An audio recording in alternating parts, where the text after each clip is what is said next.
ബഹുമാന്യരെ, ഇന്നത്തെ കാവ്യസദസ്സിൻ്റെ ഔപചാരികമായ ഉദ്ഘാടന ചടങ്ങിലേക്ക് പ്രവേശിക്കുകയാണ്. ഈ ചടങ്ങിൽ അധ്യക്ഷം വഹിക്കുന്നത് ഭാരതീയ സമാജിൻ്റെ ദേശീയ ചെയർമാനും അതുപോലെ തന്നെ സംസ്കാര ഭാരതം ട്രസ്റ്റിൻ്റെ ചെയർമാനുമായ ശ്രീ BS ബാലേന്ദ്രൻ സാറാണ്. അദ്ദേഹത്തെ സ്നേഹപൂർവ്വം ഈ ചടങ്ങിലേക്ക് സ്വാഗതം ചെയ്യാം. ഇന്ന് ഈ ചടങ്ങ് ഉദ്ഘാടനം ചെയ്യുകയും അതുപോലെ തന്നെ നമ്മുടെ കഴിഞ്ഞ മാസത്തെ കവിതകൾ ഏകോപനം ചെയ്ത് പ്രസിദ്ധീകരിച്ചിരിക്കുകയും കാവ്യമാല ഇതിൽ 16-ൻ്റെ പ്രകാശന കർമ്മം നിർവഹിക്കുന്ന ഡോക്ടർ സുജ S ആണ്.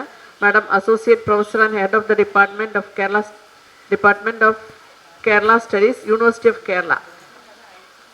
അതുപോലെ തന്നെ എഴുത്തുകാരിയാണ്, പ്രഭാഷകയാണ്. മാഡത്തിനെ ഈ ചടങ്ങിലേക്ക് സ്നേഹപൂർവ്വം സ്വാഗതം ചെയ്യും. പുസ്തകം സ്വീകരിക്കുന്നതും ഈ ചടങ്ങിൻ്റെ ഏകോപനം നിർവഹിക്കുന്നതും ശ്രീ സുധീർ ചടയമംഗലമാണ്. അദ്ദേഹം എത്തിയിട്ടില്ല. അദ്ദേഹത്തിന് ഈ ചടങ്ങിലേക്ക് സ്നേഹപൂർവ്വം സ്വാഗതം ചെയ്യുന്നു. ഇപ്പോൾ ഈ ചടങ്ങ് ഏകോപനം നിർവഹിച്ചുകൊണ്ടിരിക്കുന്നത് ശ്രീ അരുവിക്കര വിൽഫ്രഡ് സാറാണ്. അദ്ദേഹത്തിന് ഈ ചടങ്ങിലേക്ക് സ്നേഹപൂർവ്വം സ്വാഗതം ചെയ്യുന്നു. ഇവിടെ എത്തിയിരിക്കുന്ന ഓരോ കവി സ്മിത മനോജിനെ ഈ ചടങ്ങിലേക്ക് സ്വാഗതം ചെയ്യുന്നു. ബഹുമാനി, പലപ്പോഴും പല കാര്യങ്ങളെക്കുറിച്ചും ആലോചിക്കുമ്പോൾ മനസ്സിലേക്ക് കടന്നു വരാറുള്ള ഒരു പ്രധാന കാര്യം, നാമെല്ലാം ചെയ്തുകൊണ്ടിരിക്കുന്ന ഈ ജോലി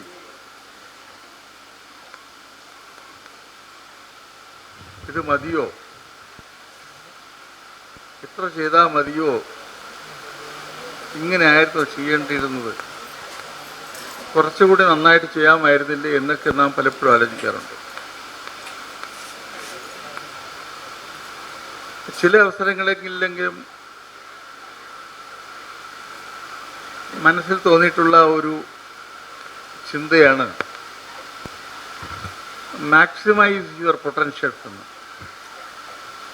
നമ്മുടെ സാധ്യതകളുടെ പരമാവധി കാര്യങ്ങൾ ചെയ്യണമെന്ന്. അപ്പോൾ സാധ്യതയുടെ പരമാവധി കാര്യങ്ങൾ ചെയ്യണം എന്നുള്ളത് ഒരു ശാസ്ത്ര സമൂഹത്തിൻ്റെ അടിസ്ഥാനമായി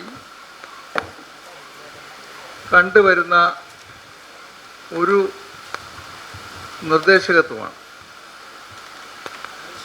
U do maximise your potentials ആണ്. മാക്സിമൈസ്, നമ്മുടെ കഴിവിൻ്റെ പരമാവധി അധ്വാനിക്കണം, പരമാവധി പ്രവർത്തിക്കണം എന്നുള്ളത്. അപ്പം നാം ഇങ്ങനെ ആലോചിച്ചപ്പോൾ അങ്ങനെ പരമാവധി അധ്വാനിച്ചാൽ, പരമാവധി പണിയെടുത്താൽ അത് ഗുണമാണോ ദോഷമാണോ എന്നുള്ളതിനെക്കുറിച്ചുള്ള ഒരു ആലോചന നടത്തിയപ്പോഴാണ് പെട്ടെന്ന് ഇങ്ങനെ ആലോചിച്ചപ്പോൾ ഒരു ഉദാഹരണം, നമ്മുടെ വിമാനങ്ങൾ തന്നെ പറക്കുന്നത്. ഇപ്പോൾ വിമാനം പറന്ന് പൊങ്ങുമ്പോൾ അത് എത്ര കുതിരശക്തിയിലാണ് ആദ്യം തുടക്കമിടുന്നത്. 10, 2000, 3000, 5000 കുതിരശക്തി, ഹോഴ്സ് പവർ ഒരു വിമാനത്തിൻ്റെ ടേക്ക് ഓഫിന് വേണം. മാക്സിമം ഹോഴ്സ് പവർ എടുത്താണ് വിമാനം ഇങ്ങനെ പോകുന്നത്. അത് കഴിയുമ്പോൾ വിമാനത്തിൻ്റെ ഈ ഹോഴ്സ് പവറിൻ്റെ ശക്തി കുറയ്ക്കും. പൈലറ്റ് ഈ ഉയർന്നു പൊങ്ങുന്ന 3000 അല്ലെങ്കിൽ 5000 ഹോഴ്സ് പവറിലല്ല മുഴുവൻ സമയം പോകുന്നത്. കാരണം അങ്ങനെ ഓടിയാൽ വിമാനം പെട്ടെന്ന് ചീത്തയായി പോവുകയും ഇടിച്ചു നിൽക്കുകയും ചെയ്യും എന്നുള്ളതാണ്. അപ്പോൾ ഇങ്ങനെ ഉയർന്നു പൊങ്ങി അപ്പോൾ കുറച്ച് കൊണ്ടുവരും. അപ്പോൾ കുതിരശക്തി, എത്ര കുതിരശക്തിയായാലും, അപ്പോൾ ആ കുതിരശക്തിയിൽ വിമാനം പോലും പല വാഹനങ്ങളും ഇങ്ങനെ ആദ്യം വളരെയായിട്ടും മാക്സിമം കുതിരശക്തിയിൽ വിമാനം പറന്നു പൊങ്ങിയതിന് ശേഷം അത് ഇങ്ങനെ താഴ്ന്നു പോകുന്ന ഒരവസ്ഥയുണ്ട്. അതേപോലെയാണ് പല മനുഷ്യരുടെയും കാര്യം. പരമാവധി ശക്തിയിൽ പ്രവർത്തിച്ചിട്ട് പലരും തന്നെ കുറേ സമയം ധ്യാനത്തിലേക്ക് മാറാറുണ്ട്. ഗാന്ധി നമ്മുടെ മുന്നിലൊരു ഉദാഹരണമാണ്. അദ്ദേഹം പലപ്പോഴും ഏറെ പണിയെടുത്തിരുന്ന ആളാണ്. പക്ഷെ അദ്ദേഹം പല അവസരങ്ങളിൽ ഉപവാസത്തിലേക്കും ധ്യാനത്തിലേക്കും കടക്കാറുണ്ട്. ഉപവാസത്തിലേക്ക് കടക്കാറുണ്ട്. അപ്പം ഈ ധ്യാനം എന്തിനാണ് എന്നുള്ളത്, ധ്യാനം എന്നുള്ളത് അല്ലെങ്കിൽ വെറുതെ ഇരിക്കുക എന്നുള്ളത് എന്തിനാണ് എന്നുള്ളത് ഒരു പുതിയ ഔട്ട്പുട്ടിന്, നല്ല ക്രിയേറ്റിവിറ്റിക്ക്, നല്ല ആവിഷ്കാരങ്ങൾക്ക് വേണ്ടുന്ന ഒരു അവസരമൊരുക്കൽ കൂടിയാണ് ധ്യാനം എന്നുള്ളതാണ് തിരിച്ചറിവ്. അപ്പോൾ നാം ഇങ്ങനെ പലപ്പോഴും മുഴുവൻ സമയം ഉമ്മൻചാണ്ടി മുഴുവൻ സമയം പണിയെടുത്തതാണ്, നേരത്തെ ഓടി തീർന്നു. ഒരു സമയം പാഴാക്കാതെ മുഴുവൻ സമയം പണിയെടുത്തതാണ്. പുള്ളിക്ക് വിശ്രമമില്ലായിരുന്നു, പുള്ളിയുടെ ഒരു പണിയെടുക്കലായിരുന്നു. പുള്ളിക്ക് എന്ത് എപ്പോഴും അത് പുള്ളിക്ക് വെറുതെ ഇരിക്കാനാവില്ല. അതുകൊണ്ട് തന്നെ അദ്ദേഹം നേരത്തെ തന്നെ പണി അങ്ങ് മതിയാക്കി പോവുകയും ചെയ്തു. നമ്മൾ ഇടിച്ചു നിൽക്കുമെന്ന് പറഞ്ഞു, ഇടിച്ചു നിൽക്കുമ്പോൾ ഇടിച്ചു നിന്നു. അപ്പോൾ ഇടയ്ക്കൊക്കെ ഞാൻ ഇവിടെ കൂടിയിരിക്കുന്ന ബുദ്ധിജീവികളായ ചിന്തകരായ എഴുത്തുകാരോട് പറയുന്നതാണ്, അതുകൊണ്ട് ഇടയ്ക്കൊക്കെ ധ്യാനം നല്ലതാണ്, ഇടയ്ക്കൊക്കെ ശാന്തമായിരിക്കും നല്ലതാണ്, അല്ലേ? ശാന്തമായിരുന്ന് ഒന്ന് മനസ്സിനെ സമാധാനപ്പെടുത്തുമ്പോൾ, ശാന്തമായിരിക്കുമ്പോൾ, ധ്യാനത്തിലിരിക്കുമ്പോൾ ധാരാളം പുതിയ പദങ്ങൾ വരും, ധാരാളം പുതിയ കാഴ്ചപ്പാടുകൾ വരും, അല്ലേ? വെറുതെ ഇരിക്കുമ്പോൾ ധാരാളം പുതിയ കാര്യങ്ങൾ വരും, പുതിയ വാക്കുകൾ വരും, പുതിയ ഭാഷ വരും, പുതിയ ചിന്ത വരും. അപ്പം എനിക്കെൻ്റെ പ്രിയപ്പെട്ട ബഹുമാന്യരായ ആൾക്കാരോട് പറയാനുള്ള ഒരു അനുഭവം പങ്കുവയ്ക്കും പോലെ പറയുകയാണ്. നാം വെറുതെ ഇരിക്കുകയല്ല, നാം വെറുതെ ഇരുന്നാൽ നല്ലതാണ്. വെറുതെ ഇരിക്കാനും ശീലിക്കണമെന്നുള്ളതാണ്, ധ്യാനത്തിലിരിക്കാനും ശീലിക്കണമെന്നുള്ളതാണ്. ഇത് ചില ആളുകൾ 3 മണിക്കെണീറ്റ് അപ്പോഴേ പണി തുടങ്ങും, അല്ലേ? അങ്ങനെ അധികാരം പണിയെടുക്കാൻ പറ്റില്ല എന്നുള്ളതാണ്. അപ്പം അങ്ങനെ ചെയ്യാൻ തുടങ്ങിയാൽ നല്ല ക്രിയേറ്റിവിറ്റി ഉണ്ടാവും, നല്ല സംഭാവന, നല്ല സൃഷ്ടികൾ നമുക്ക് ഉണ്ടാക്കിയെടുക്കാൻ പറ്റും. കാലത്തിനപ്പുറം പോകാൻ കഴിയുന്ന നല്ല സൃഷ്ടികൾ ഉണ്ടാക്കിയെടുക്കുവാൻ കഴിയും. കാരണം കവികളും സാഹിത്യകാരന്മാരും ഒക്കെയാണല്ലോ ഭാവിയെക്കുറിച്ചും പുതിയ ലോകത്തെക്കുറിച്ചും എപ്പോഴും സ്വപ്നം കാണുന്നത്. സ്വപ്നം കാണണമെങ്കിൽ കണ്ണടച്ചിരിക്കണം. കണ്ണ് തുറന്നു വെച്ച് സ്വപ്നം കാണാൻ പറ്റും. ഇവിടെ നമ്മുടെ ആളുകൾ സമയമില്ലാത്ത കവിത എഴുത്താണ് പലരും. അപ്പം അതൊരു ഞാൻ പറയും, ഒന്ന് കണ്ണടച്ചിരുന്നാൽ, മനസ്സിനൊരു വിശ്രമം കൊടുത്താൽ ഒരുപക്ഷെ നല്ല സൃഷ്ടികൾ ഒരു 4 വരിയായാലും 8 വരിയായാലും 12 വരിയായാലും ഒക്കെ ആ സൃഷ്ടി വളരെ ചലനമുണ്ടാക്കുന്നതായിരിക്കും, ആളുകളുടെ ഹൃദയത്തെ മഥിക്കുന്നതായിരിക്കും, ആളുകൾ ചിന്തിപ്പിക്കുന്നതായിരിക്കും, വളരെ പ്രചോദിപ്പിക്കുന്നതായിരിക്കും. ഇവിടെ സൃഷ്ടിക്കപ്പെടുന്ന കവിതകളൊന്നും മോശമാണെന്നുള്ള അഭിപ്രായത്തിലല്ല ഞാൻ പറയാം. പക്ഷേ ഇപ്പോൾ നമുക്ക് ലഭിക്കുന്നതിനേക്കാളും, നാം ചെയ്തുകൊണ്ടിരിക്കുന്നതിനേക്കാളും കൂടുതൽ അത്യാകർഷകമായ, അധികമായി ജനങ്ങൾക്ക് പ്രചോദനം നൽകുന്ന സൃഷ്ടി നടത്തുവാൻ അതിന് വഴിയൊരുക്കും എന്നാണ് നാം പ്രതീക്ഷിക്കുന്നത്. ഇന്ന് നമ്മുടെ ഈ ചടങ്ങിൽ പങ്കെടുക്കുന്നത് ഡോക്ടർ സുജിയാണ്. കാര്യവട്ടം മലയാളം ഡിപ്പാർട്ട്മെൻറ്റ്, പഴയ മലയാളം സ്റ്റഡീസിൻ്റെ ഒരു ഡിപ്പാർട്ട്മെൻറ്റ്, അതിൻ്റെ മേധാവിയാണ്. നിരവധി കവിതകളും ലേഖനങ്ങളും എഴുതിയിട്ടുള്ള വ്യക്തിയാണ്. ഒരു പുസ്തകം പ്രസിദ്ധീകരിച്ചിട്ടുണ്ട്. ഇനിയും പ്രസിദ്ധീകരിക്കുവാൻ ധാരാളം സൃഷ്ടികളുണ്ട്. അപ്പോൾ നമ്മുടെ ഭാഗത്ത് നിന്ന് പ്രസിദ്ധീകരിക്കാൻ തയ്യാറാണെന്ന് ഞാൻ ടീച്ചറോട് അറിയിച്ചു. അപ്പോൾ ടീച്ചറോട് ഞാനൊരു അഭ്യർത്ഥന നടത്തി. ചെറുപ്പമല്ലേ, ഈ ലോകഭാഷകളെ കുറിച്ചൊരു പുസ്തകം തയ്യാറാക്കാൻ പോകും.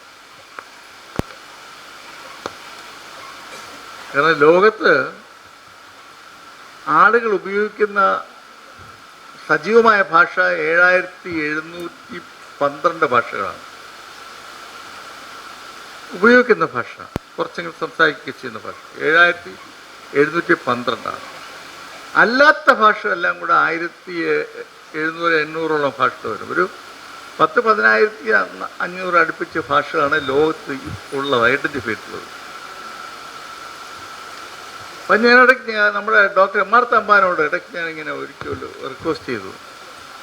അദ്ദേഹം ഭാഷാ ശാസ്ത്രജ്ഞനും ഭാഷാ വിദഗ്ധനുമാണ്. അദ്ദേഹത്തോട് ഞാൻ പറഞ്ഞിങ്ങനെ ലോകഭാഷകളെക്കുറിച്ചൊരു പുസ്തകം തയ്യാറാക്കിക്കൂടെ എന്ന് ചോദിച്ചു. അപ്പോൾ സാറ് പറഞ്ഞു, ഇനിയൊരു അംഗത്തിന് ബാല്യമില്ല എന്ന് പറഞ്ഞു.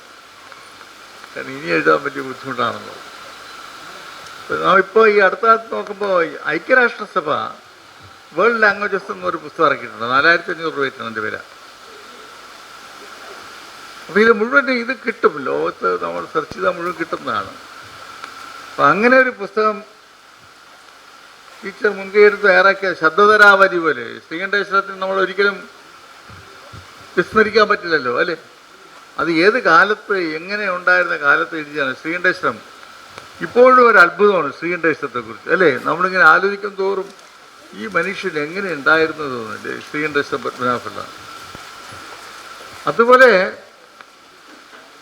വെട്ടമ്മാണി, പുരാണിക് എൻസൈക്ലോപീഡിയ എഴുതി വെട്ടമ്മാണി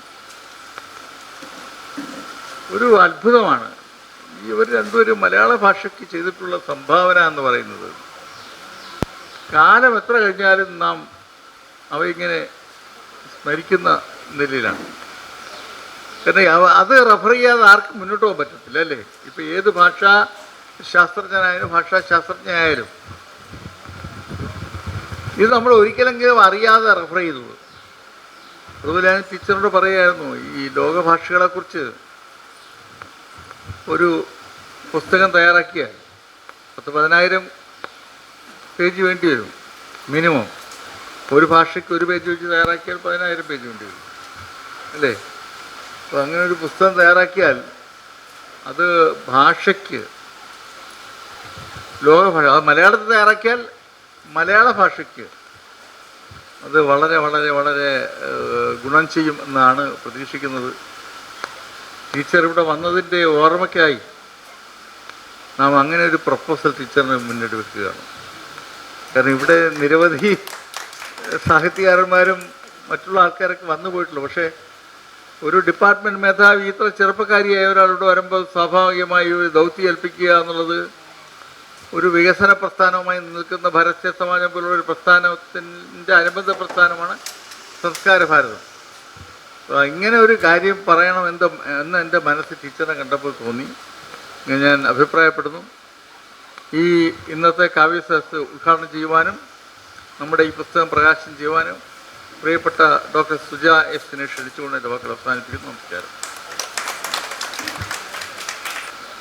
എല്ലാവർക്കും നമസ്കാരം. ഈ ഒരു പുണ്യസ്ഥലത്ത് ഭാരത് സേവക് സമാജിൻ്റെ സംസ്കാര ഭാരതം എന്ന ഈ ഒരു ട്രസ്റ്റിൻ്റെ ഭാഗമായിട്ട് ഈ പരിപാടിയിൽ പങ്കെടുക്കാൻ എത്തിച്ചേരാൻ കഴിഞ്ഞതിൽ വളരെയധികം സന്തോഷമുണ്ട്. വളരെ യാദൃച്ഛികമായിട്ടാണ് എനിക്ക് ഇന്നലെയാണ് ഇവിടുന്നൊരു വിളി വന്നത്, ഇങ്ങനെ ഒരു പരിപാടിയുണ്ട് പങ്കെടുക്കാൻ പറ്റുമോ എന്ന് ചോദിച്ചു. അപ്പോൾ തന്നെ എന്തുകൊണ്ടോ ഞാനൊന്നും ആലോചിച്ചില്ല, തീർച്ചയായിട്ടും വരാമെന്ന് പറഞ്ഞു. പക്ഷെ പിന്നെ സാർ ഇപ്പോൾ ബാലേന്ദ്ര സാർ ഇവിടെ സംസാരിച്ചപ്പോൾ എനിക്ക് തോന്നിയത് ഇതൊക്കെ ഒരു നിയോഗമാണ്. ഇന്നിവിടെ എത്തേണ്ടതാണ്. ഇവിടെ എത്തി ഇങ്ങനെ ഒരു ചടങ്ങിൽ പങ്കെടുക്കുകയും സാറുമായിട്ട് കുറച്ചു നേരം സംസാരിച്ച സമയത്ത് സാർ വലിയൊരു ദൗത്യമാണ് എന്നെ ഏൽപ്പിച്ചിരിക്കുന്നത്. ചെയ്യണം എന്നെനിക്ക് ആഗ്രഹമുണ്ട്. പരമാവധി ഞാൻ അത് ശ്രമിക്കും സാർ. പിന്നെ നമ്മുടെ ഈ അക്കാഡമിക സമൂഹത്തിൻ്റെ ഒരു പ്രശ്നം എന്ന് പറയുന്നത് ഇപ്പോൾ കുറേ റിസർച്ച് ആർട്ടിക്കിൾസ് മാത്രം എഴുതുന്ന ഒരു തരത്തിലേക്ക് അധ്യാപകരെയൊക്കെ വളരെ യാന്ത്രികമായിട്ട് കൊണ്ടുപോയിക്കൊണ്ടിരിക്കുന്ന ഒരു സമൂഹത്തിലാണ്, ഒരു അക്കാഡമിക് സമൂഹത്തിലാണ് ഞങ്ങളെപ്പോലുള്ള അധ്യാപകരൊക്കെ നിൽക്കുന്നത്. അതിൻ്റേതായ കുറച്ച് പ്രശ്നങ്ങൾ, നമുക്ക് സ്വാതന്ത്ര്യം, മറ്റ് സ്വതന്ത്രമായി കുറച്ച് കാര്യങ്ങൾ ചെയ്യാനുള്ള അവസരങ്ങൾ നമുക്ക് പലപ്പോഴും നഷ്ടപ്പെടുന്നു എന്നുള്ള ഒരു വേദനയും ഞാനിവിടെ അറിയിക്കുകയാണ്.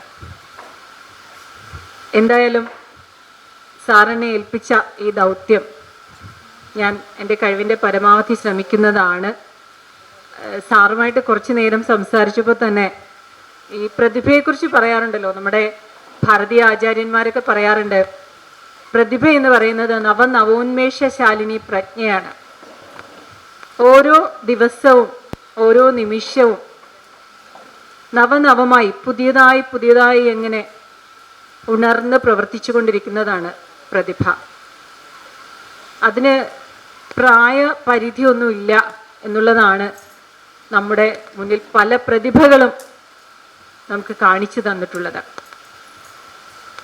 ഈ പ്രതിഭ പ്രായം കൂടുന്തോറും ചിലരുടെ പ്രതിഭ വളർന്നുകൊണ്ടേയിരിക്കും. സാറ് പറഞ്ഞ പോലെ മൗനത്തിൽ ഇടയ്ക്കിടയ്ക്ക് മൗനം ആവശ്യമാണ്. വാൽമീകിയെക്കുറിച്ച് കഥ പറയാറുണ്ട്. ഒരു ദിവസം കൊണ്ടാണ് അങ്ങനെ ഒരു മഹാകവി ഉണ്ടായത്, വാൽമീകി ഉണ്ടായതെന്ന് പറയും. പക്ഷേ അതൊരു ഐതിഹ്യമാവാം, സിംബോളിക്കായിട്ട് പറയുന്നതായിരിക്കാം. കാരണം ഒരു മഹാമൗനത്തിൽ നിന്നാണ് ആ ശബ്ദം ഉണ്ടായത്. ലോകം മുഴുവൻ മുഴങ്ങിക്കേൾക്കുന്ന രാമായണ കാവ്യം, ആദികാവ്യം ഉണ്ടായത്.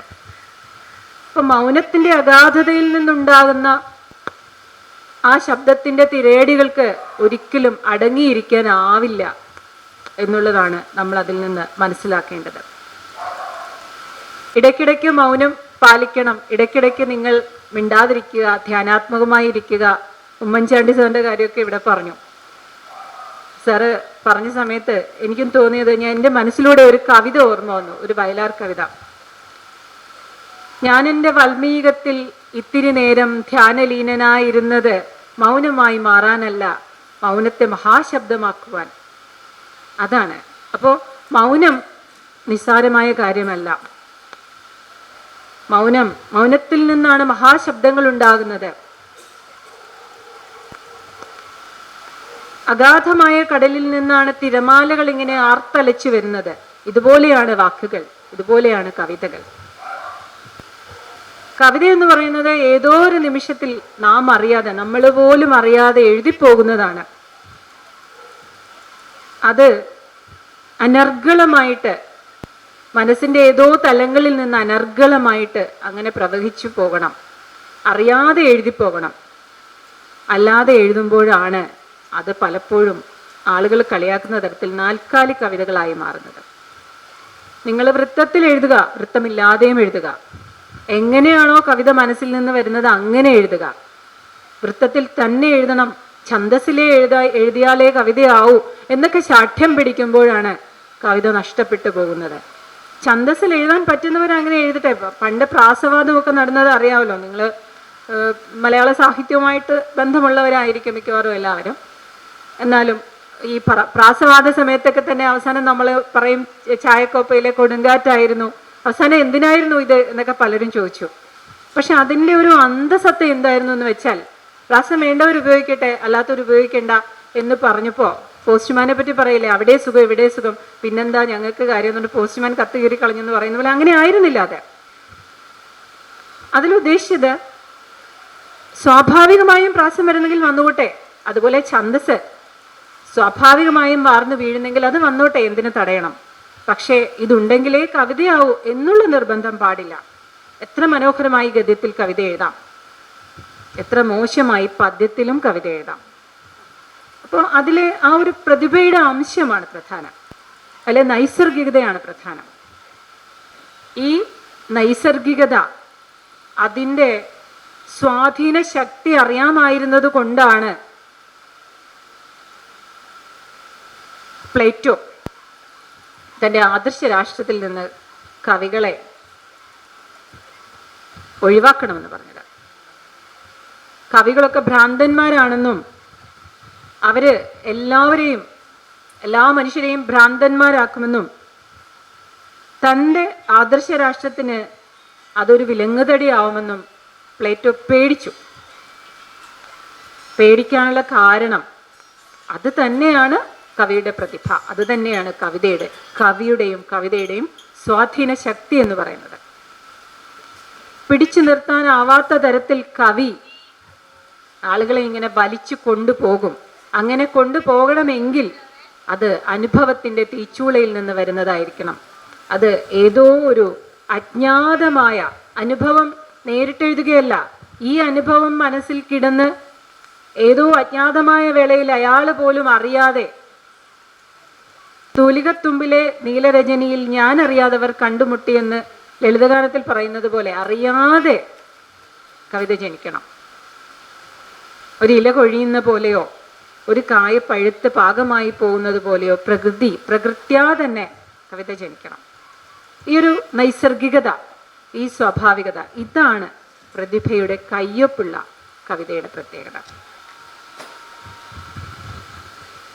കവിത എന്ന് പറയുന്നത് ഒരു ഒഴുക്കാണ്, അത് ശുദ്ധീകരണമാണ്. അരിസ്റ്റോട്ടിൽ പ്ലേറ്റോയ്ക്ക് കൊടുത്ത മറുപടി അതായിരുന്നല്ലോ. ശരിയാണ്, കവിത എന്ന് പറയുന്നത് ഭ്രാന്തിന്റെ ജൽപ്പനമാണ്, പക്ഷേ അത് വെറും ഭ്രാന്തല്ല. കവികൾ സമൂഹത്തെ ഭ്രാന്തന്മാരാക്കുകയല്ല ചെയ്യുന്നത്, അവരെ വിമലീകരിക്കുകയാണ്. നമുക്ക് സമൂഹത്തിന്റെ വിലക്കുകളിൽ പലപ്പോഴും പ്രകടിപ്പിക്കാനാകാതെ മനസ്സിൽ കെട്ടിക്കിടക്കുന്ന പല വികാരങ്ങളുണ്ട്. ഇതിനെ പ്രകടിപ്പിക്കാൻ, അതിനെ അനായാസം പ്രകടിപ്പിക്കാൻ, യാതൊരു വിലക്കുകളുമില്ലാതെ പ്രകടിപ്പിക്കാൻ കവിതയ്ക്ക് കഴിയുന്നു. കവിത, കല അതിനുള്ള ഏറ്റവും നല്ല ഉപാധിയാണ്. ഈ പ്രകടനത്തിലൂടെ, ഇത് ആസ്വാദനത്തിലൂടെ രണ്ടു തരത്തിലും വികാരത്തിന്റെ വിമലീകരണം സാധിക്കുന്നു. ഇത് തന്നെയാണ്, ഇങ്ങനെയാണ് സാഹിത്യം സംസ്കാരത്തെ രൂപപ്പെടുത്തുന്നത്.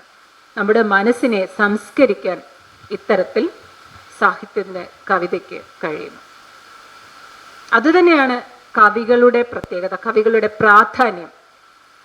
കവിത കാലത്തിന്റെ കണ്ണാടി എന്നൊക്കെ നമ്മൾ പറയാറുണ്ട്. പലപ്പോഴും കവിത കാലത്തിന്റെ കണ്ണാടി ആയിരുന്നു, ആയിക്കൊണ്ടിരിക്കുന്നു, ആയിരിക്കണം. പക്ഷെ അതിനും അപ്പുറത്തേക്ക് പോവാൻ കവിക്ക് കഴിയണം. കവി ക്രാന്തദർശിയാണ്. അനൃഷിഹി കവി എന്നാണ്. ഋഷി അല്ലാത്തവൻ കവിയല്ല. എന്താണ് ഋഷിയുടെ പ്രത്യേകത? കാലത്തിനും അപ്പുറത്തേക്ക് കടന്നു കാണാൻ കഴിയണം. കാലത്തിനപ്പുറത്തേക്ക് കടന്നു കാണാൻ കഴിയുന്നവനാണ് കവി. ഋഷി, ആ ഋഷി തന്നെയാണ് കവി. തൻ്റെതായ ലോകത്തെ സൃഷ്ടിക്കാൻ ആ കവിക്ക് കഴിയുന്നു. ഈ കവി പറഞ്ഞത് തന്നെ കാലങ്ങൾക്കപ്പുറത്ത് സംഭവിച്ചേക്കാം.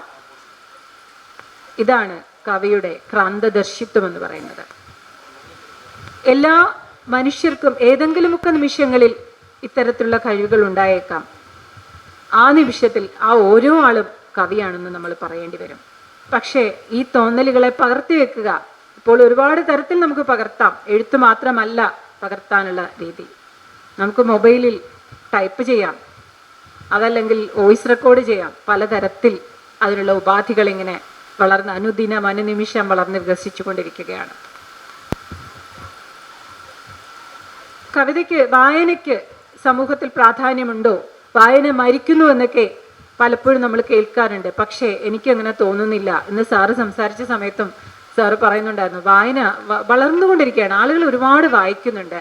ശരിയാണ്, ആളുകൾ വായിക്കുന്നുണ്ട്. പക്ഷെ അത് ഒരു പക്ഷേ അച്ചടിച്ച പുസ്തകങ്ങളായിക്കൊള്ളണമെന്നില്ല എന്ന് മാത്രമേ ഉള്ളൂ. വായനയുടെ മാധ്യമത്തിൽ വ്യത്യാസം വരുന്നു എന്നേ ഉള്ളൂ. പക്ഷേ വായിക്കുന്നു. വായിക്കാതെ നമുക്ക് ഒരിക്കലും ജീവിക്കാനാവില്ല. നമ്മൾ ഓരോ നിമിഷവും വായിച്ചുകൊണ്ടിരിക്കുകയാണ്.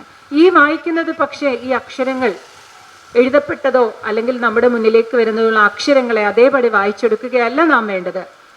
അതിനും അപ്പുറത്തേക്ക് കടന്ന് വായിക്കാൻ ക്രാന്തദർശിയായ കവി അല്ലെങ്കിൽ എഴുത്തുകാരൻ എഴുതുന്നതിനെ ആ തലത്തിലേക്ക് കടന്ന് ഉൾക്കൊള്ളാൻ സമാനഹൃദയനായ സഹൃദയൻ ഉണ്ടാവണം. ആ സഹൃദയൻ ഉണ്ടെങ്കിൽ ഈ ലോകത്തെ പല പ്രശ്നങ്ങൾക്കും പരിഹാരം ഉണ്ടാവുകയും ചെയ്യും. ഇന്ന് നാം കണ്ടുകൊണ്ടിരിക്കുന്ന പല പ്രശ്നങ്ങളും ഉണ്ടാകുന്നത് ഈ സഹൃദയത്വത്തിൻ്റെ അഭാവമാണ്. സഹൃദയത്വം എന്നുള്ളത് പോയിട്ട് ഹൃദയം പോലും ഇല്ലാതെയാകുന്ന ഒരവസ്ഥയിലാണ്. നമ്മൾ കണക്കുകളുടെ ലോകത്തിലാണ് ജീവിക്കുന്നത്. നമുക്കെന്ത് നേട്ടമുണ്ട്? ഭൗതികമായി നമുക്കെന്ത് നേട്ടമുണ്ട്? ഓരോ കാര്യം ചെയ്യുമ്പോഴും നമ്മൾ അങ്ങനെയാണ് ചിന്തിക്കുന്നത്. ആ ഒരു ചിന്ത വിട്ട് ഭൗതികമായ നേട്ടങ്ങൾക്കെല്ലാം അപ്പുറത്ത് ആത്മീയമായൊരു ഉണർവ് നമുക്ക് വേണം. എങ്കിൽ മാത്രമേ നമ്മുടെ ഈ ഭൂമിയിലെ ജീവിതം സഫലമാവുകയുള്ളൂ എന്ന തിരിച്ചറിവ് അത് പകർന്നു കൊടുക്കാൻ ഇവിടെ എത്തിയിരിക്കുന്ന ശക്തരായ പ്രതിഭാധനരായ കവികൾക്കൊക്കെ കഴിയട്ടെ എന്ന് ഞാൻ ആശംസിക്കുന്നു. ഇവിടെ എല്ലാ മാസവും ഈ പ്രതിമാസ കാവ്യ അരങ്ങ് പരിപാടി ഇതിനെക്കുറിച്ച് അറിയാനും ഇതിൽ പങ്കെടുക്കാനും കഴിഞ്ഞതിൽ വളരെയധികം സന്തോഷമുണ്ട്. എനിക്ക് എല്ലാ കവിതകളും കേൾക്കാൻ കഴിഞ്ഞില്ല എങ്കിലും വളരെ നല്ല കവിതകളാണ് ഇവിടെ, വളരെ നല്ല കവികളാണ് എത്തുന്നതെന്നും പ്രതിഭാധനരായ കവികൾ കവിത അവതരിപ്പിക്കുന്നുവെന്നും എനിക്ക് അറിയാൻ കഴിഞ്ഞു. വളരെയധികം സന്തോഷം നിങ്ങളോടൊപ്പം എത്താനും ഈ വേദി പങ്കിടാനും കഴിഞ്ഞതിൽ. ഞാനും കുറച്ച് നാളൊക്കെ കവിത എഴുതാറുണ്ടായിരുന്നു. ആദ്യകാലം കവിതയിലാണ് എല്ലാവരും തുടങ്ങുന്നതെന്ന് തോന്നുന്നു. കാരണം നമ്മുടെ സാഹിത്യത്തിൻ്റെ ആദ്യ രൂപം തന്നെ വായ്മൊഴി കവിതകളിൽ നിന്ന് വന്ന്, നാടൻ പാട്ടുകളിൽ നിന്ന് വന്ന്, പിന്നീട് പാട്ടും മണിപ്രവാളവും ഒക്കെ കടന്ന് എഴുത്തച്ഛനിലൂടെയും കണ്ണശ്ശന്മാരിലൂടെയും എഴുത്തച്ഛനിലൂടെയും ഒക്കെ വന്ന് ആധുനികതയും ഉത്തരാധുനികതയും ഒക്കെ കടന്ന് പല തരത്തിലേക്ക്, പല രൂപഭാവങ്ങളിലേക്ക് കവിത പരിണമിച്ചു കൊണ്ടിരിക്കുന്ന ഈ ഒരു കാലഘട്ടത്തിലും കവിത മരിക്കുകയല്ല, കവിത വളരുകയാണ്. ആകാശത്തോളം വളർന്ന് ലോകത്തോളം വളർന്ന് കവിതയ്ക്ക് ഈ ലോകത്തിൻ്റെ നന്മയ്ക്ക് വേണ്ടി നിലനിൽക്കാൻ കഴിയട്ടെ എന്ന്, കവികൾക്ക് അതിനുള്ള കരുത്തുണ്ടാവട്ടെ എന്ന് ആശംസിച്ചുകൊണ്ട് ഞാൻ ഈ സമ്മേളനം ഉദ്ഘാടനം ചെയ്യുന്നതായിട്ട് പ്രഖ്യാപിക്കുന്നു.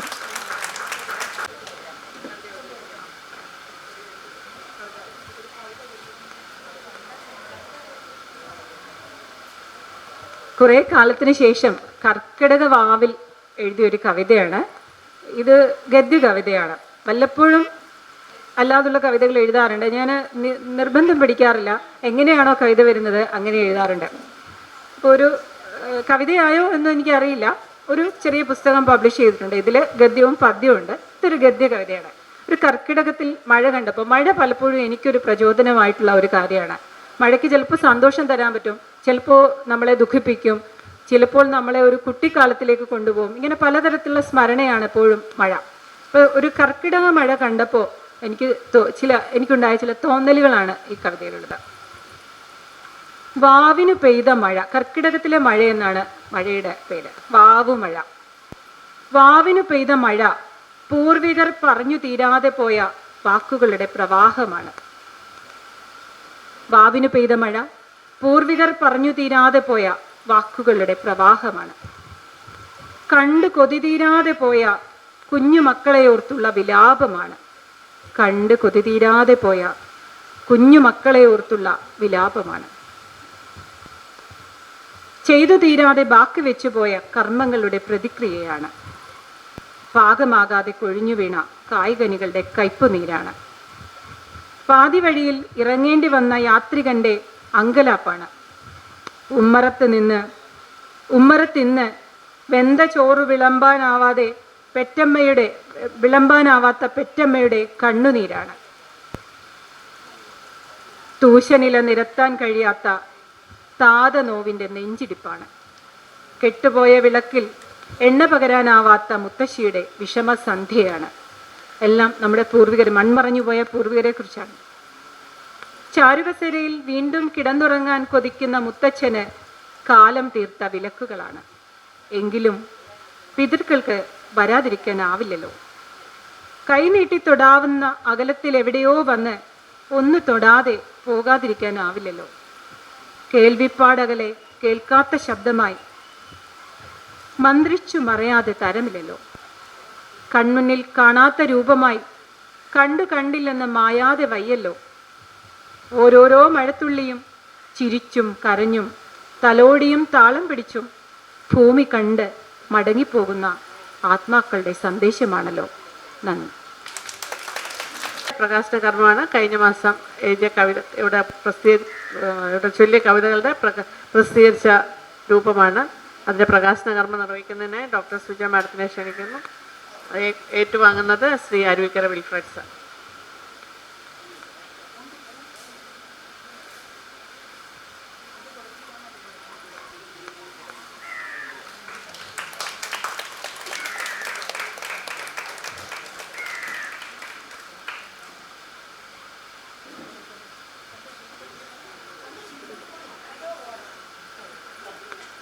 സംസ്കാര ഭാരതം ട്രസ്റ്റിൻ്റെ ഒരു ആദരവ് മാഡത്തിന് നൽകുകയാണ്. നൽകുന്നതിനായി trust chairman V S Balendra സാറിനെ സ്നേഹപൂർവ്വം ക്ഷണിക്കുന്നു.